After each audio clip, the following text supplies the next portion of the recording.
So pastors don't like to talk about money, and one of the reasons is the fear that people will see them as selfish and greedy, that you're trying to pad your bank account, or that you're one of those manipulative TV preachers they've seen. And sure, you're not any of those things, I get it. But let's think about it more deeply. One of the main reasons people will think you're being greedy is that too often pastors talk about money only when they need money. But what if you normalize the conversation about money using a very different strategy, a completely different strategy? And here's how you would do that. Talk about money when you're not trying to raise money, and focus on what you want for people rather than what you're asking from them. So think about that. I want to repeat that. Talk about money when you're not trying to raise money, and focus on what you want for people, not what you want from them. See, once I made those shifts in my ministry, everything changed. The awkwardness disappeared.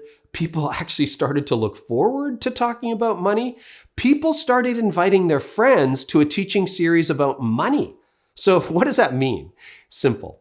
It means you start educating people about how to live with financial margin and what it means to live on mission. The scriptures have so much to say on money. The scriptures talk about living within your means. They have a lot to say about debt and using the money you have for good and living with a radical generosity. See, that's what you get a chance to teach. The tagline we came up with at our church is that we wanted people to live with margin and live on mission. We want you to have financial margin, and we want you to live on the mission that we're on together. So we started casting vision for people to pay cash for their next vacation.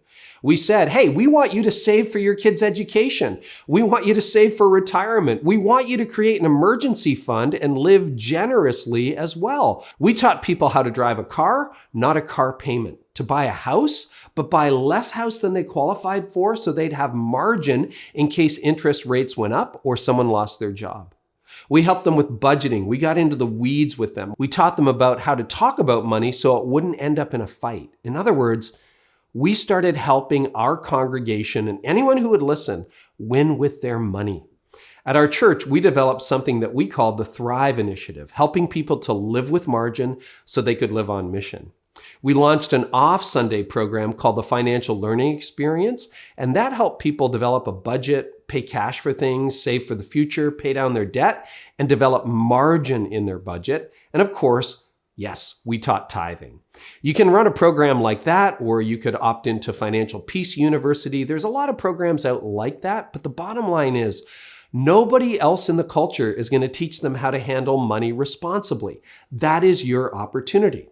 The result is that to date, over 1,000 people at our church have gone through the financial learning experience, and they've experienced a whole new level of financial freedom. They stopped drowning in debt. They rejected the cultural message of borrow until you're upside down, and they live with margin and started living on mission. So here's the shift. Make what you want for people 9/10 of your message. Do that, and talking about what you want from people becomes so much easier and so much more natural. And don't worry, we'll get to that later on. But here's the bottom line. Focusing on what you want for people rather than what you want from them isn't greedy at all. You're actually helping them. And here's what you'll discover. I sincerely believe that most people want to be generous. They just can't figure out how to do it. Because nobody in the culture is talking about giving the way the church talks about giving. And when you can't make your minimum credit card payments, even a $20 donation seems out of reach. So when you help people get their finances in order, generosity gets unleashed. And more people want to be generous than you think. They just need help to be able to get there.